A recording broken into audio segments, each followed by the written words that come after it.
আজকে finally guys আমার অবশেষে বাইরে চলে যেতে হচ্ছে। ইয়েস গাইস, এই কথা ভাবার সাথে সাথে আমার চোখে নয় মানে নাক দিয়ে আমার কান্না বেরোচ্ছে। আর আজকে স্কুল যাওয়ার আগের মুহূর্তে গাইস আমার ডার্লিং এরই বা কি হলো যে আমার দাদার সাইকেলটাকে নিয়ে স্কুলে যেতে হলো। ইয়েস গাইস, আজকের এই ব্লগের শুরু থেকে এন্ড অবধি কি কি বিষয়বস্তু ঘটেছে সেটা আজকে আমি তোমাদের একটু খুলে বলি। তার আগে চ্যানেলে নতুন হলে চ্যানেলটাকে ফলো না হলে সাবস্ক্রাইব করে নাও। সো আজকের এই ব্লগটা গাইস হালকা করে আমি শুরু করেছিলাম স্কুল যাওয়ার আগের মুহূর্ত থেকে। তারপর গাইস রেডি সেডি হওয়া পুরোপুরি ভাবে কমপ্লিট হয়ে যাওয়ার পর হালকা করে স্কুল যাওয়ার জন্য ডার্লিংটাকে নিতে গিয়ে দেখি ও মাই গড। ইয়েস গাইস, আজকে একটু হালকা করে একটু পেট্রোলটা শেষ হয়ে গেছে। সো আর কি করা যাবে গাইস, আমার দাদার সাইকেলটাকে নিয়ে আজকে নয় স্কুলটা যেতে হবে। তারপর গাইস সাইকেলের মধ্যে প্যাডেল করতে করতে করতে করতে করতে করতে আমি আমাদের স্কুলে চলে আসি। তারপর গাইস আজকে ক্লাস শেষ করার সাথে সাথে পড়াশোনা পুরোপুরি ভাবে কমপ্লিট হয়ে যাওয়ার পর ভাবছিলাম হালকা করে এই মালটার একটা গার্লফ্রেন্ড খুঁজবো।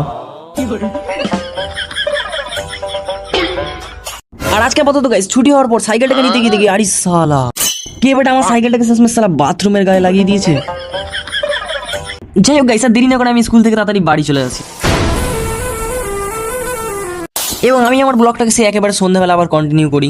আসলে আমি এখন রাত্রিবেলা চলে এসেছিলাম আপাতত Dhaniakhali halt station. No guys, ব্লগের শুরুতে যেমনটা বলেছিলাম তেমনটা কিন্তু নয়। আজকে আমি বাইরে যাচ্ছি না, আসলে আজকে যাচ্ছে আমার ড্যাডি। এরপর আমি লোকাল ট্রেনের জন্য স্টেশনে ওয়েট করতে থাকি। সো এখন টাটা অ্যান্ড বাই বাই।